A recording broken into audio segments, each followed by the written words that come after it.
नमस्कार मु जगन्नाथ सागर खबर एई खास को आपनकु स्वागत। नुआपड़ा जिल्लार सिनापाली माटी आज उत्सव मुखर होई उठिछि। गोटिए पटे अंचलर गौरव उदंती महोत्सवर माहौल आउ अन्यपटे जादव समाज पक्षरु आयोजित एक भव्य संबर्धना सभा। आज कंटाबांजी विधायक लक्ष्मण बागंकु सिनापाली रे जेउभଳି स्वागत करागला ताहा प्रकृतरे देखिबा भळिथिला। नुआपड़ा जिल्ला सिनापाली ब्लॉक सदर महकुमा अंतर्गत सरकारी डाकबंगला परिसर। आज एठारे जमिथिला शताधिक जादव भाईमानंक भीड़। अवसर थिला कंटाबांजी निर्वाचन मंडलीर मान्यवर विधायक तथा उत्कल जादव महासभार महासचिव श्री लक्ष्मण बागंकु संबर्धित करिबा। सिनापाली ब्लॉक जादव समाज एवं युव जादव समाज पक्षरु एही भव्य स्वागत संबर्धना कार्यक्रम आयोजित होइथिला। केवल लक्ष्मण बाग नुहंती एही गारिमामय कार्यक्रम रे नुआपड़ार युव विधायक श्री जय ढोलकिया एवं खड़ियाळर पूर्वतन विधायक श्री हितेश कुमार बगर्ती मध्य उपस्थित थिले। जादव संगठन पक्षरु उभय नेतांकु हृदयर सह स्वागत करा जाइथिला। सूचनायोग्य जे एही अतिथि माने सिनापालीर प्रसिद्ध उदंती महोत्सव रे सामिल हेबाकु आसीथिबा बेले एही सौजन्यमूलक साक्षात्कार एवं संबर्धना सभा अनुष्ठित होइथिला। एही अवसर रे निजर वक्तव्य रखी अतिथि माने कहिथिले जे सिनापाली माटीर बंधुत्व स्नेह एवं आतिथ्य सबुबेले स्मरणीय होई रहिबो। विशेषकरी अंचलर सामूहिक उन्नति एवं जनसाधारणक समस्या पई आगामी दिन रे विधानसभा स्वर उठाइबे बोली विधायक लक्ष्मण बाग आश्वासन देइथिले। सिनापाली ब्लॉक युव जादव समाजर सभापति श्री गणेश पोड़ एवं ब्लॉक जादव समाजर सभापति श्री लिंगराज घिबेलांक मुख्य आयोजन संपन्न होइथिला।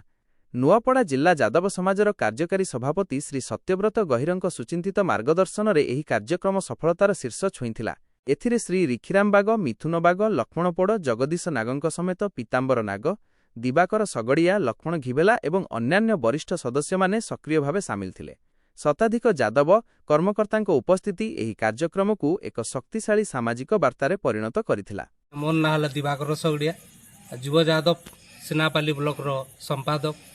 तो हमके आज बहुत खुशी लागला आज्ञा जेहेतु ये उदंती महोत्सव रे आमर जादव समाज रो जिनकी कंटाबांजी एमएलए श्रीजुक्त लक्ष्मण कुमार बाग आसिक आमर इने जेन आमर ये महोत्सव के आईसन।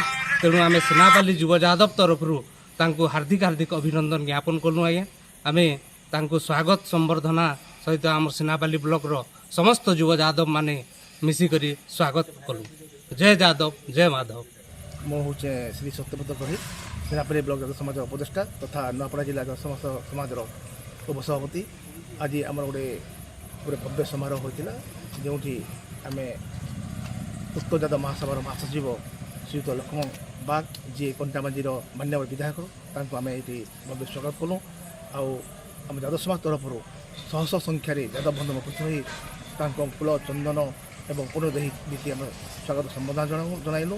से आम समाज निश्चित भाव में गर्व गौरव एवं जिपरि भाव में आम समाज तथा सारा मनुष्य समाज कंटाबांजीर अंचल विकास जो संघर्ष कर काम कर निश्चित भाव में काम अभिनंदनीय स्वागत योग्य। से एपरी काम कर ईश्वर प्रार्थना करुँ।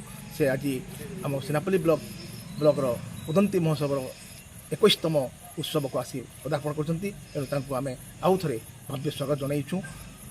आज आम समस्त उत्साहित गर्वित आनंदित उत्फुल्लित जे आम गण से आसी पहुँची एवं आम समस्त को आनंदित कर उत्साहित कर खुशी कर। जय जादव, जय माधव। निरपेक्ष खबर सबुबेले आपणक सह। ब्यूरो रिपोर्ट सागर खबर। नमस्कार, आपण देखुछंती सागर खबर। सत्य एवं सठिक सूचना पई आम चैनल को लाइक और सब्सक्राइब करंतु एवं एही वीडियो को शेयर करी समस्तंक पाखरे पहुंचांतु। धन्यवाद।